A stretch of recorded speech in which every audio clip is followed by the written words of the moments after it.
Karine Nishimura. N-I-S, c'est un roman.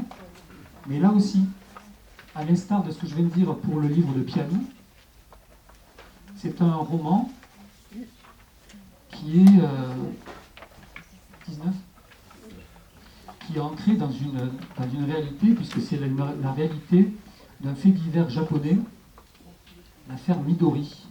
L'affaire Midori, si vous allez sur le web, vous verrez, c'est une vraie affaire.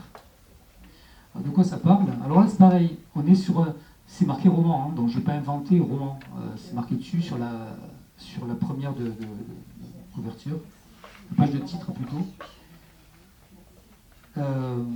C'est l'histoire de cette jeune maman qui a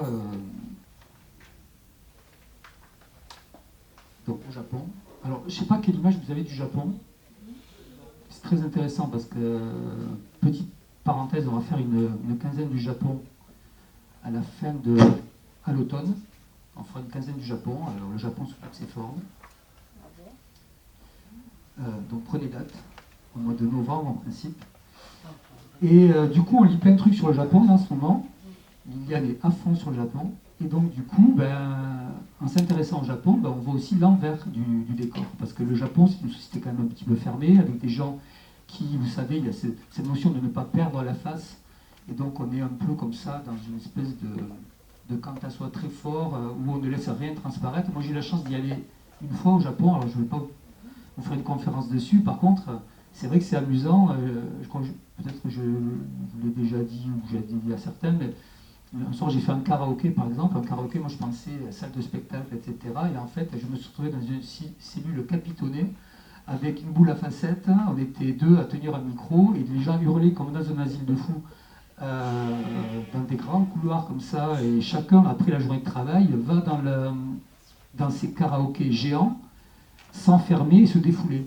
Et ça peut durer toute la nuit. Donc les gens, ils boivent et ils crient. Et quand on passe dans ces couloirs, on entend derrière les portes les gens hurler. C'est pas du tout le côté sympa, je prends le micro devant des gens et tout. Ça doit exister, bien entendu. Mais karaoké, si vous dites je veux faire un karaoké, on vous envoie là-dedans. Un aspect.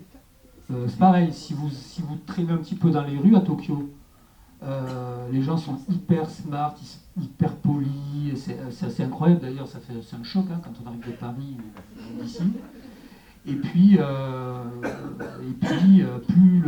plus la nuit avance, et puis vous voyez des gens, la cravate autour de la tête, vautrés dans le caniveau, parce qu'ils ont besoin à un moment donné de lâcher, quoi, de tout lâcher. Ils se lâchent. Donc c'est quand même aussi le pays parfois des excès. Et après, évidemment, il y a des côtés. Moi, je trouve que c'est un pays fascinant, quoi. Ce mélange de modernité et de tradition, c'est un pays magnifique. Mais bon, voilà, il se trouve qu'en ce moment, là, Liliane est en train de lire La place cachée du Japon, donc ça part de ça, du même auteur. Donc là, l'affaire Midori, c'est une jeune maman dont on a découvert, enfin un jour, dans des glacières, on a découvert le corps, dans 6 glacières, le corps coupé en morceaux d'une petite fille qui était sa fille. La meurtrière, c'était la maman. Il se trouve qu'en plus, on a trouvé 2 autres corps dans la consigne d'une gare. C'était aussi ses enfants dont elle venait d'accoucher. Donc c'est ce qu'on appelle une mère infanticide. Et Karine Nishimura, qui est française, sans aucun doute mariée. Alors soit c'est un pseudo, soit elle est mariée en japonais, je ne sais pas. Je ne suis pas allé voir plus que ça. Elle décortique l'affaire Midori. Elle s'intéresse à cette affaire pour voir ce que ça révèle aussi de la société japonaise. C'est très intéressant.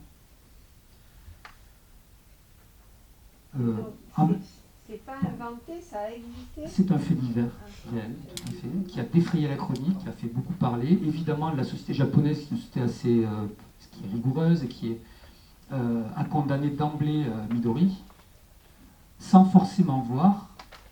Donc, en fait, elle était condamnée d'avance, hein. Il n'y a pas de suspense, hein. C'est une évidence. D'autant que, comme je l'ai appris en lisant ces livres, plus de 95% des affaires au Japon, dès lors qu'elles arrivent devant les tribunaux, les gens sont condamnés. C'est pas du tout ces chiffres-là en France. Hein. Mais il faut voir un truc, c'est que les Japonais, toujours avec cette notion de ne pas perdre la face, hein, les procureurs ne se battent que pour des affaires dont ils sont quasiment sûrs d'avoir qu'il y ait une peine à l'arrivée, quoi, en fait. C'est-à-dire il faut qu'il y ait un résultat. Donc il y a des tas d'affaires qui n'arrivent pas jusqu'aux tribunaux. Alors que nous, on a beaucoup plus de volume et beaucoup plus à la fin de non-lieu, etc., etc. Vous voyez? Alors ce qui est intéressant, c'est ça aussi. On voit aussi plusieurs aspects de la société japonaise, et notamment avec l'affaire Midori, la manière dont peut-être on n'a pas pris assez en compte les difficultés de cette jeune femme qui avait quand même une vie très très très difficile, très compliquée, et depuis très longtemps. Et qui a peut-être été, alors ça ne m'excuse pas excusez un infanticide, c'est pas, mais il y a des raisons, vous voyez ce que je veux dire, il y a des raisons. C'est une femme qui a eu une vie très compliquée, et on n'a pas forcément voulu voir parce que voilà, c'est aussi la société japonaise qui est comme ça. Donc voilà, c'est aussi cette affaire-là, c'est le révélateur d'un aspect, de plusieurs aspects de cette société-là.